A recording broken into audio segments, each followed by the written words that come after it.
Préserver les forêts, réduire les émissions de gaz à effet de serre et récompenser les communautés engagées. C'est le pari du projet PRÉ, le paiement des réductions d'émissions. Le mardi 21 juillet 2025, le ministre de l'Environnement a lancé officiellement le deuxième appel à manifestation d'intérêt. Une nouvelle opportunité pour les acteurs locaux d'accéder aux retombées de ce programme ambitieux.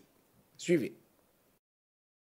Le projet de paiement des réductions d'émissions continue de transformer les zones forestières du sud-ouest ivoirien. Après une première phase réussie, le coordonnateur du projet lance le mardi 22 juillet 2025 le deuxième appel à manifestation d'intérêt. Objectif, identifier les nouveaux bénéficiaires des paiements carbone autour du parc national de Taï. Ce second appel à manifestation d'intérêt qui s'étendra de ce jour, donc 22 juillet 2025, au 22 octobre 2025, vise deux catégories principales. La première, ce sont les bénéficiaires directs potentiels qui ont contribué à réduire les émissions par leur activité entre les années 2022 et 2024.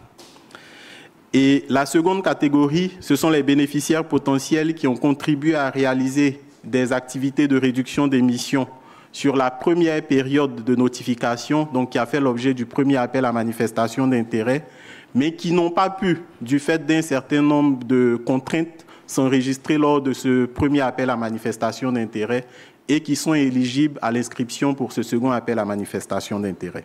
Pour bénéficier des paiements, les personnes doivent justifier d'une activité éligible menée entre 2020 et 2024 et disposer d'une pièce d'identité. Ceux qui n'en ont pas seront aidés dans le cadre d'une opération de règlement menée avec l'ONESI. L'enregistrement peut se faire dans les préfectures auprès d'ONG partenaires ou en ligne via le site www.projetpreux.ci. Une liste de bénéficiaires identifiés.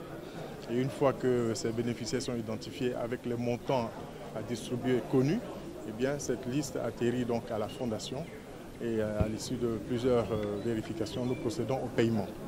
Alors, différentes catégories de bénéficiaires, des bénéficiaires institutionnels pour lesquels les paiements se font par virement et les bénéficiaires non institutionnels qui, pour la plupart, sont constitués de communautés rurales. Et pour cette catégorie-là, nous procédons à un paiement par mobile money. Le projet couvre 5 régions autour du parc. Lors du premier appel, plus de 7 millions de tonnes de CO2 évitées ont permis à l'État d'obtenir 35 millions de dollars de la Banque mondiale. Aujourd'hui, plus de 12 milliards de francs CFA sont en cours de redistribution aux bénéficiaires identifiés. Avec ce second appel, le projet PRÉ continue de faire de la lutte contre le changement climatique une source de revenus pour les communautés rurales.